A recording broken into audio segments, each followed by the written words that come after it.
elevation of awareness. Centers for Spiritual Living ministers, Reverend Sunshine Michelle and Reverend Chris Alexander, shared this wisdom on today's topic. Inherent within our being is a pull towards the expansion of our awareness.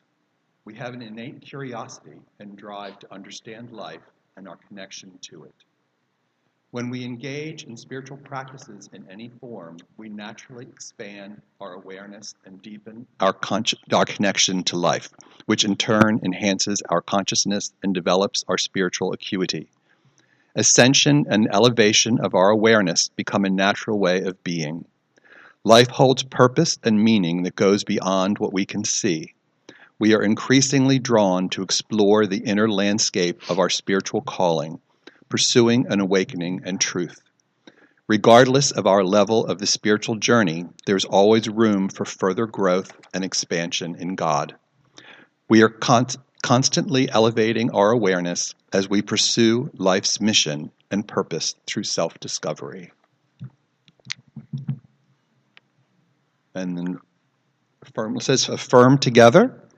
I elevate my awareness through practicing the presence of God. And now please welcome Reverend Dr. Kathleen Johnson.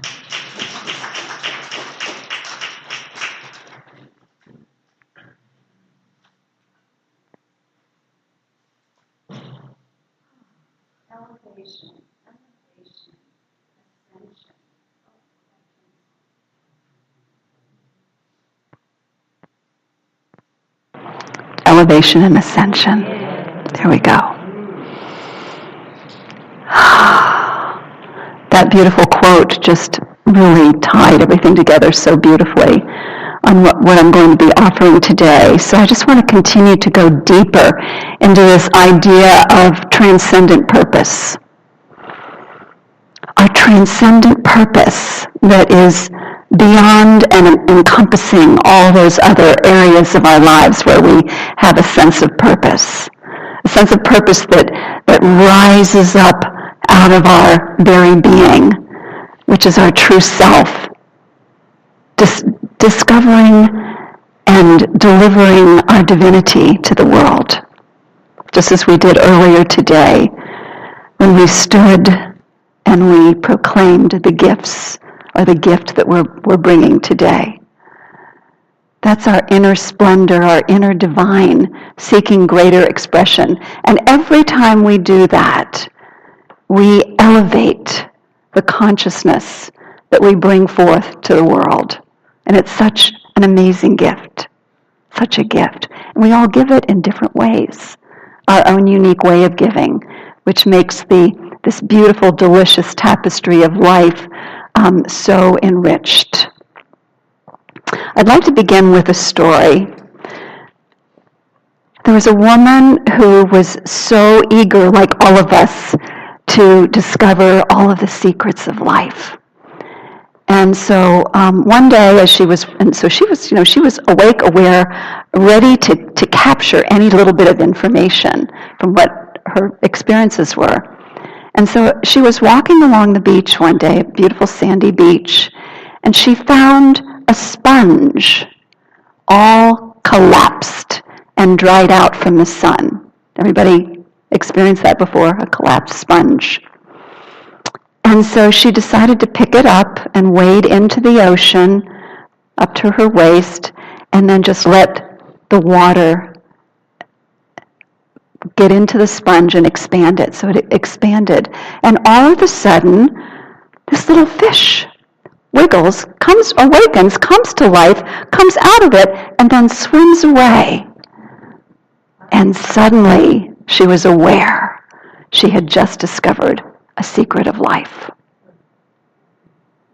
And for her, this was something that she was able to carry with her each and every day. And the secret that she discovered is that as we awaken and free that inner presence, we feel a state of peace and joy. And that's what she felt from just witnessing that experience, peace and joy. And she brought that beautiful metaphor into her daily life. And isn't that the way that it is? That all of our experiences are working together to support the awakening and the freeing of the inner splendor, the divine self, into expression so it can just swim through life with ease and joy and grace.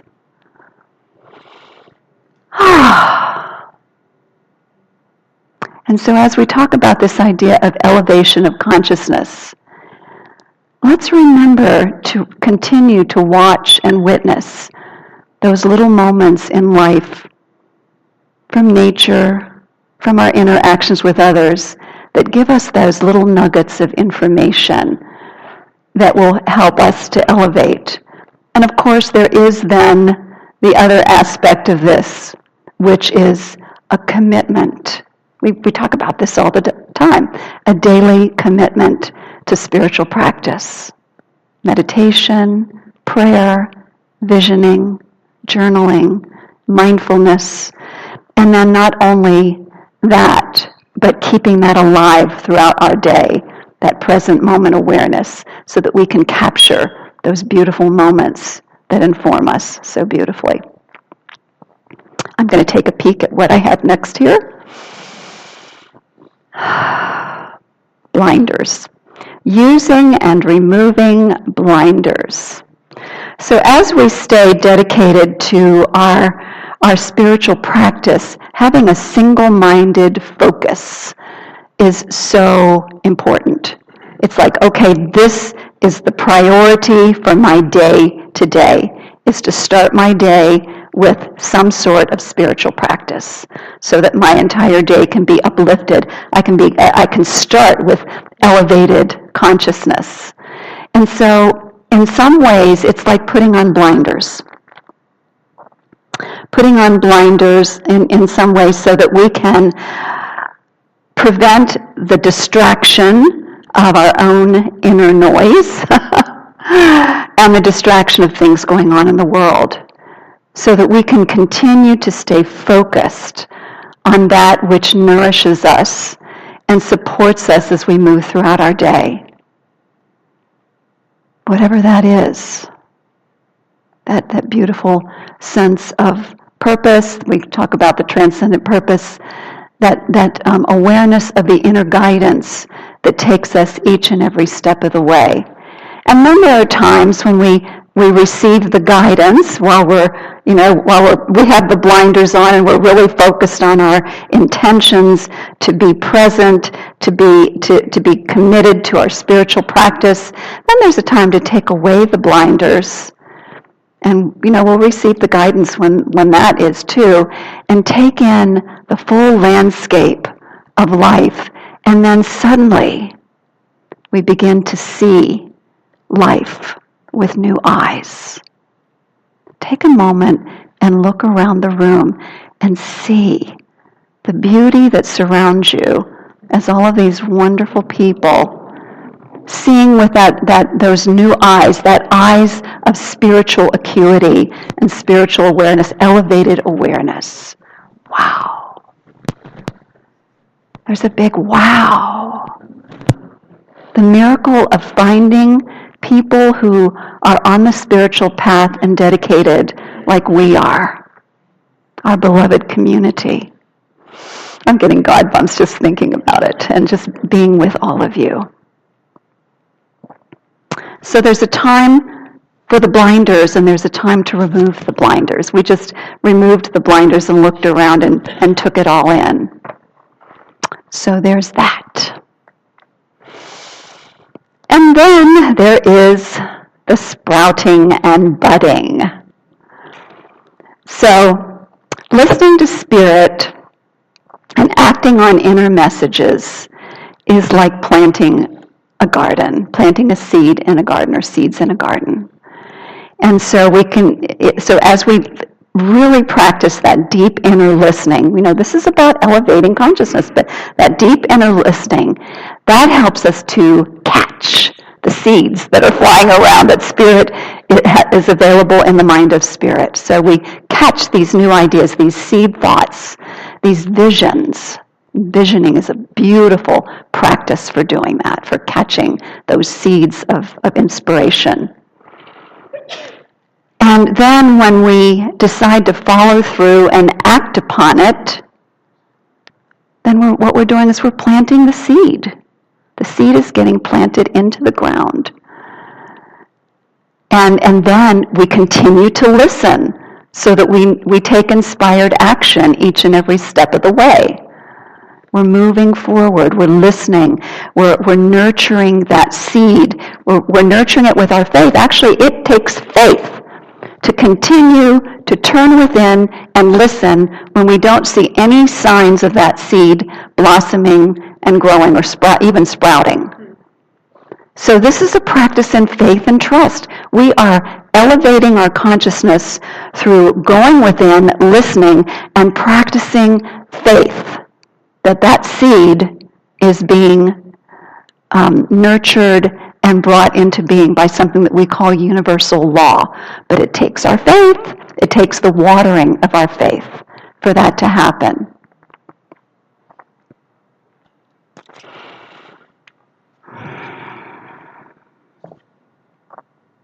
So I have a really great example of this, and I got my sister's her permission to talk about this, and I'm hoping she's tuned in today.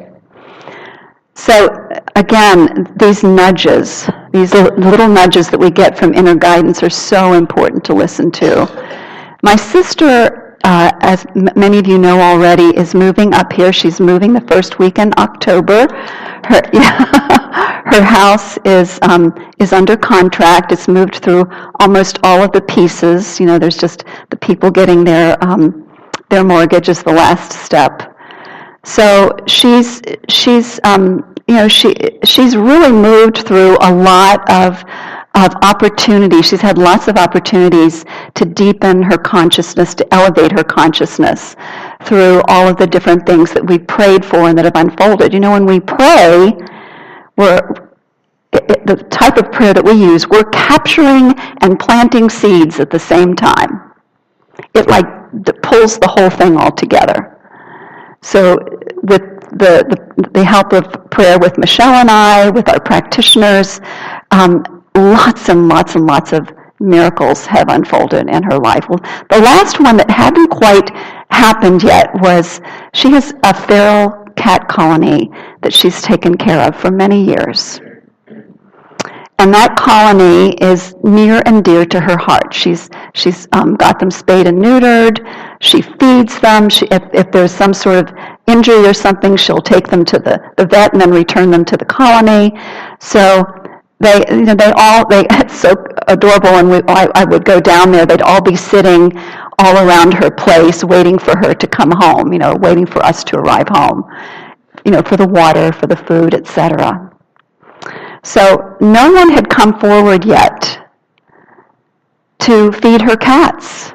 And she was really distressed. She's like, I just can't imagine leaving them and not knowing who's going to be taking care of them.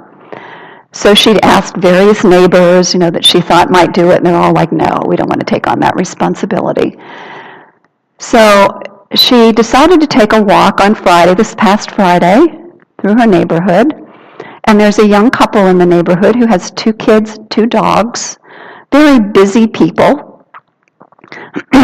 She decided to strike up a conversation. How are you doing, etc.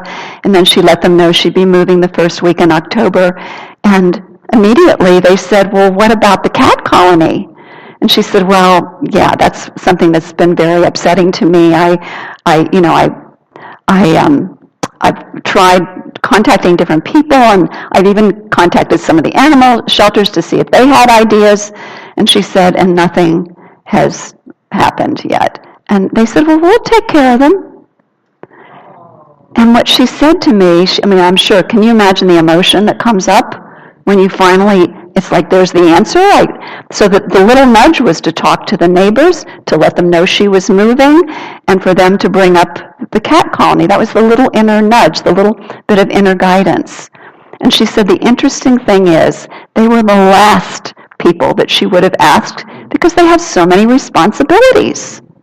But they were delighted to be able to help. And then we also have someone who contributes the cat food who used to live in the neighborhood that she's going to connect them up with. But follow following those inner nudges, planting the seeds with prayer, following the inner nudges, the guidance each step of the way. And what happens? The blossoming, the budding, the sprouting, the fruit.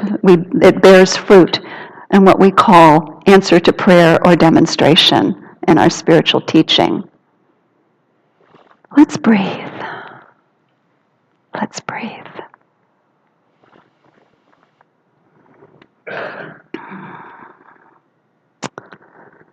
So there's biblical scripture that says to pray without ceasing. So what does that mean? That means that as we move throughout our day, after having our spiritual practice to buoy us up, to lift us up, is to remain mindful of what's going on in our consciousness so that we can stay focused on truth, stay in a place of faith. And I'm not saying that this is like easy, you just do your prayer and then all day long it's just bliss, bliss, bliss. I mean, I would love it if it were like that. But this is about being mindful of what's going on in our minds throughout the day and breathing and stopping and shifting when we need to shift so that what we're bringing forth into every interaction, and whether we're with people or not, we're all connected, and the gift that we're giving to the entire planet of our presence, our elevated consciousness. Practicing the presence of God. That's what that means. Being the most beautiful expression of our divine selves that we can be. And if we slip, self-compassion. Self-compassion. It's okay, be gentle with yourselves. I really work at that myself because I have my moments and then I breathe and I go, okay, that's right, this is a time for self-love and self-compassion because I too, we are all journeying on this beautiful path of spiritual growth together. And for this, I am so grateful, my friends. So the final thing I want to say is that when we continue this spiritual practice, make this the foundation of our day, this connection, and it's about connection, about living the transcendent purpose of releasing, awakening and releasing that inner splendor of our heart, allowing our heart to expand like the sponge with each and every experience that we have, using those experiences to help us grow, no matter how challenging they are. When we do that, then it's similar to what's required for the liftoff of a rocket. So much preparation goes into that before it even happens. That's what we do with our daily practice. And then suddenly the liftoff.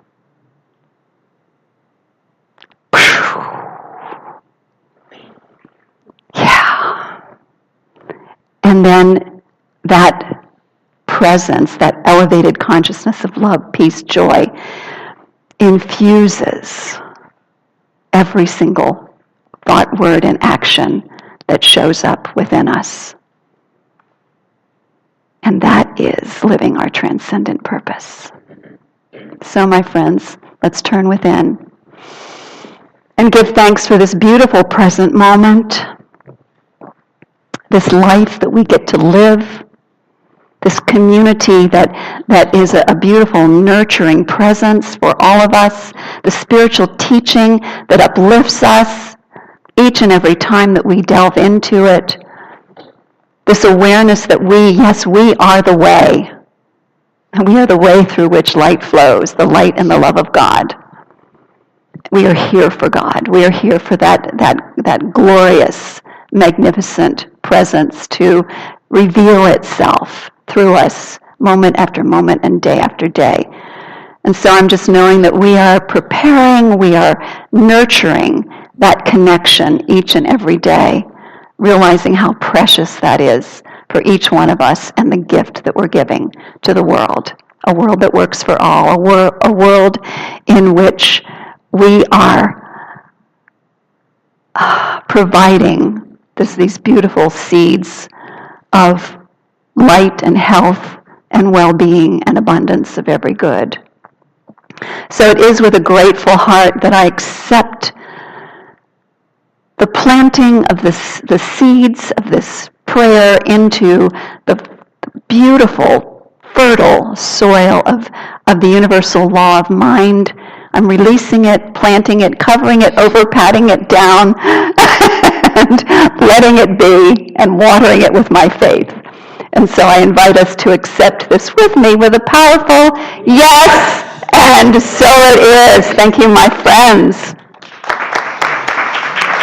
Deb, take us to the next